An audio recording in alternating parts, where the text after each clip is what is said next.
The picture everyone passes around is only a single frame pulled from a dead helmet camera.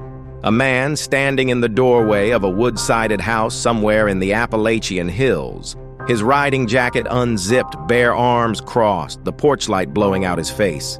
Behind him, where the wall should just be planks and insulation, something under the paint looks like a bruise spreading, like the house itself is healing around him. People zoom in until the pixels break apart and swear they can see his shoulders sinking into the siding, his silhouette a little too blended with the boards, like the house decided it wanted him. When people online talk about the biker who moved into the mountain, they usually start with the motorcycle story, the one told in first person from his point of view. A long night ride, a broken-down bike, a strange family in the hills who invite him to stay on their land. It plays like a road ghost story until you notice the little real details. The names of highways, a specific payphone outside a gas station that actually exists, the way he marks the miles between small towns like someone who has actually ridden them. That story went up first on a motorcycle channel. But later, quietly, the missing person report went up too. Same name, same face. The longer you stare at that helmet cam still, the harder it is to tell which version you're actually looking at, the story or the evidence. He calls himself Nate in the videos, but the missing person flyer uses his full name and an older photo, a DMV headshot from before the beard, before the weight loss and road tan. In that picture, he looks like every other mid-30s guy who decided a little too late that he needed to go find himself out there somewhere. Tired eyes, neutral expression, nothing that would make you stop and notice him in a crowd. If you scroll back far enough on his channel, it's pretty normal. Oil change how-tos. What I pack for a 3-day trip. Reviews of cheap rain gear that leaks at the seams the first time he hits real weather. It's not until the last series, what he calls his Appalachian spine run, that the tone changes. He starts naming the videos after stretches of road instead of topics. U.S. 19-night run. The old coal route. Ridge road with no shoulder. He stops looking at the camera as much and lets the road speak for him. Cracked asphalt, fog in the headlight beam, ghost towns sliding past at the edge of the frame. The last normal upload is just titled Holler Fuel Stop. He's parked under buzzing fluorescent lights at a little cinder block station that still has analog pump dials and a hand-painted sign on the ice chest. Chew, worms, live, bait.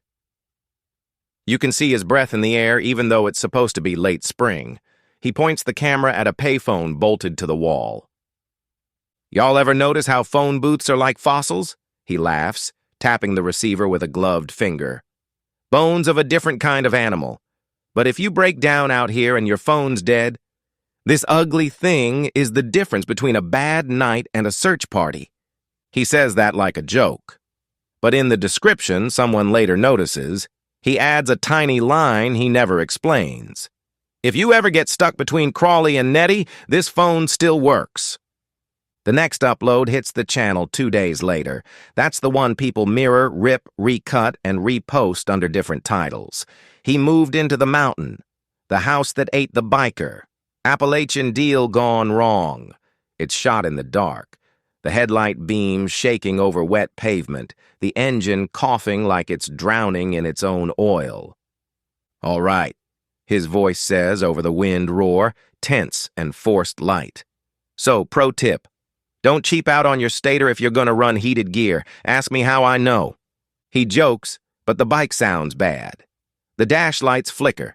At one point, the headlight dies completely and comes back on in a weaker yellow spill, like someone turned down the world. He coasts to the shoulder, kills the engine, and there's this silence that feels heavier than the ride. Somewhere out there, frogs are screaming in a ditch. A truck gear grinds in the distance and then fades away. He flicks the starter 3 times. Click, click. Nothing. You hear him sigh.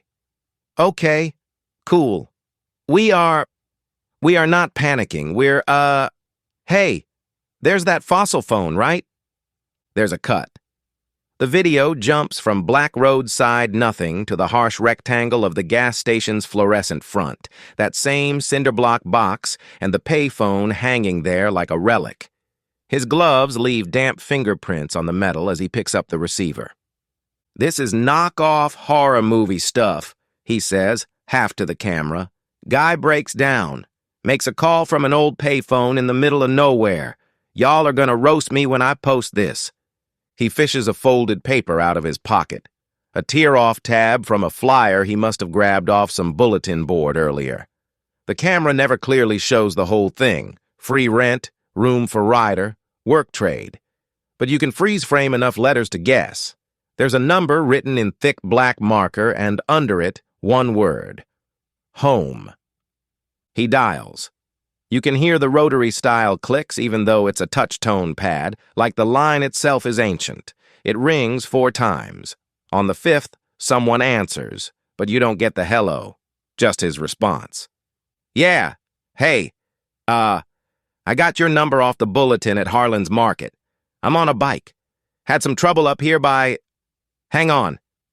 He leans the receiver against his shoulder, aims the camera down the road. The headlight glow from a passing truck briefly illuminates a highway marker, a green sign with white letters, too washed out to read clearly. That's one of the details people obsess over, zooming, enhancing, trying to decode the mile numbers. Convinced they see MM237, or Prince, or nothing at all. He pulls the phone back to his ear. "Yeah, that's the one. I'm not far. I wondered if, I don't know, I saw a room for rider and..." He hesitates, then laughs. "Yeah, no, I can work. I'm good with my hands. I'm not picky. Just need a place to land while I fix the bike." Another pause. His face shifts just enough in the camera's reflection in the convenience store glass that you can tell the person on the other end is talking longer this time. "Oh, really? Yeah, that's fine. I don't need rent-free forever. Just till I get on my feet. You're sure?" He glances at the camera like he wants to say more, then decides against it. "Okay, I'll wait by the road. I'm the only idiot out here with a dead bike. You'll see me." The clip ends there. No goodbye, no click. Just a hard cut to static, then the next scene. In the next segment, the camera's mounted on his helmet again, but the angle is wrong. Instead of a bike cockpit, we're looking out over the hood of an old truck winding up a one-lane road hemmed in by trees. The dash is lit by dim orange bulbs. The speedometer doesn't go past 60. Windshield wipers squeak every few seconds, even though it's not really raining, just a mist that beads and spreads on the glass like breath. You can see part of the driver's arm, flannel sleeve, thin wrist, hand resting light on the wheel. Every once in a while, the fingers tap the rhythm of some song only they can hear. Nate's voice is quieter now. "Appreciate the lift," he says. "Was starting to think I'd be camping with the Copperheads." The driver chuckles. You can't quite place their age. Their voice is all texture and drawl, a little too smooth to be old, a little too rough to be young. "Mountain takes care of folks who show it respect," they say. "You broke down on its skin. It doesn't like to leave things lay." Nate laughs, but it's thinner than before. "That right? Well, I'm real grateful it sent you and not a tow bill." The truck rounds a switchback and the trees open for a second. The headlight beam washes over a rock face that looks almost wet, veined with cold, dark streaks. Something about the way the light skids over it makes it look like flesh under a hospital sheet. Comment sections fight over that frame. Some swear you can see fingerprints in the stone. Others say it's just water and lichen. But every time someone posts a high-contrast version of that still, the account that posts it deletes itself within a week, or just stops posting. The truck tops a rise, and there's the house. From a distance, it looks like any mountain farmhouse that got added onto in weird directions over 60 years. The front is wood siding, gray and peeling, with a deep porch and a swing that moves slightly even though the air is still. The back, though, is sunk into the slope.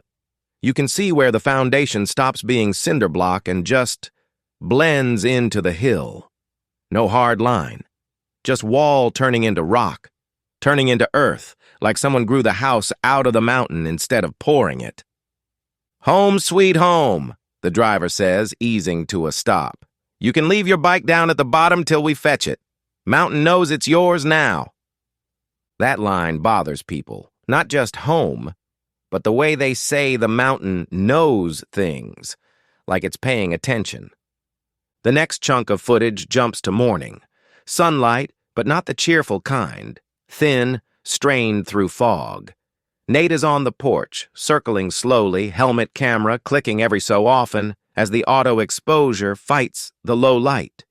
He narrates like he's trying to keep it casual. "All right," he says. "So, update. Bike's still dead, but I'm not. The folks here are different. Nicest people you'll meet, but it's like they were expecting me.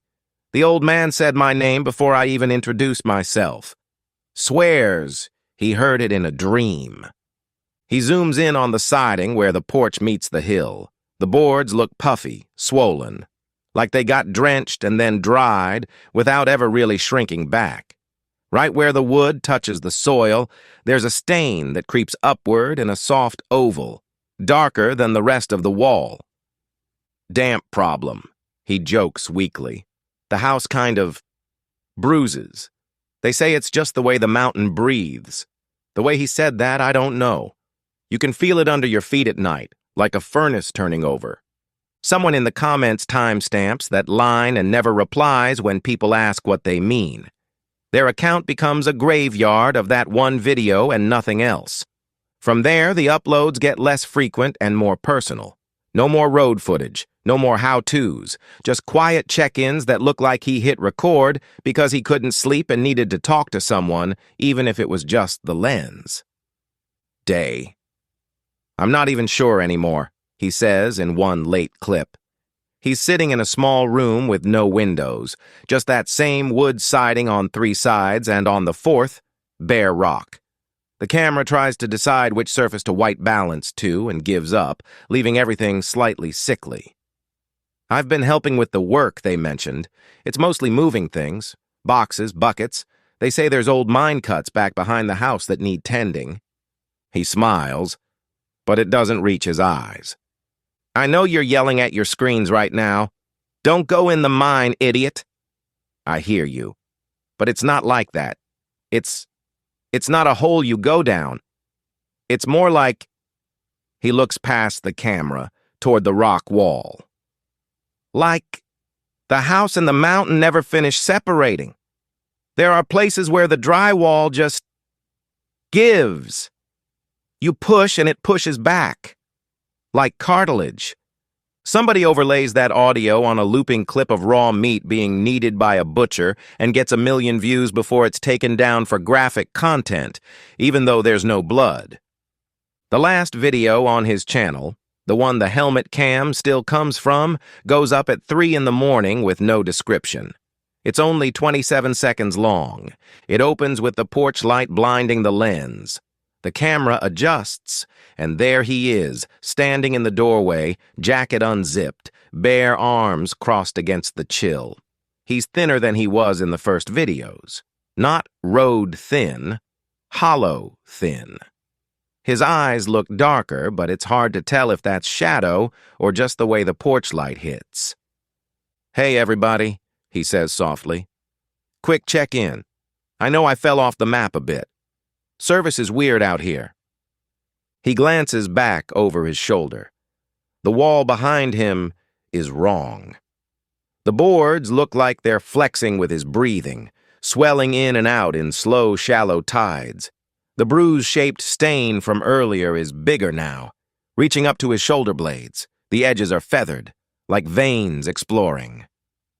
"I just wanted to say thanks," he continues, "for riding with me, for not roasting me too hard when I did dumb stuff, for giving me company when I didn't even know that's what I needed.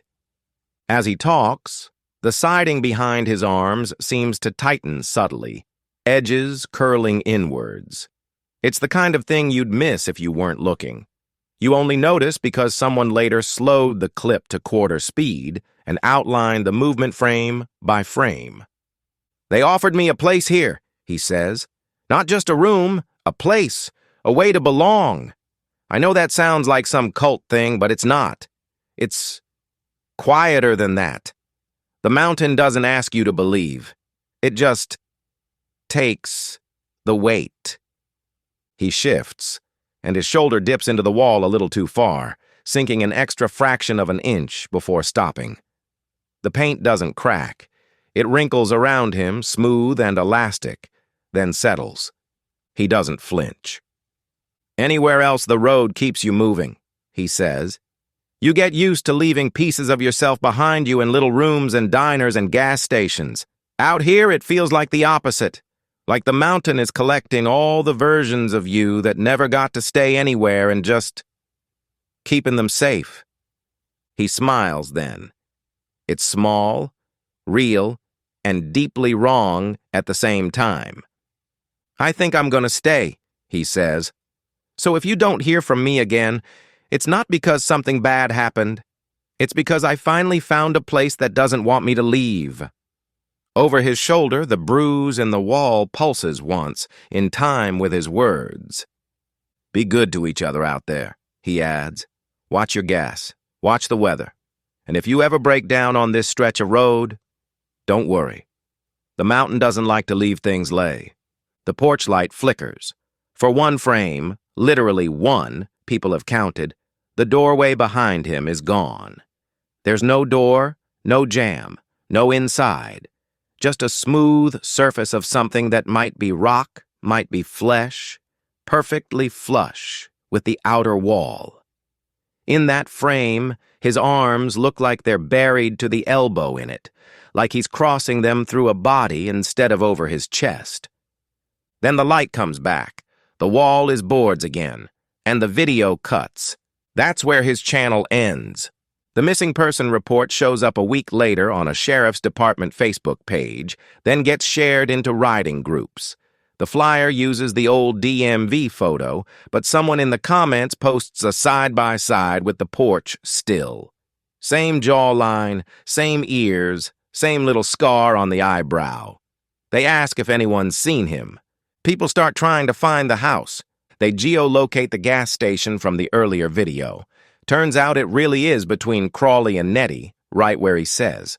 They match the curve of the road in the truck footage to satellite imagery, narrow it down to a few hollers.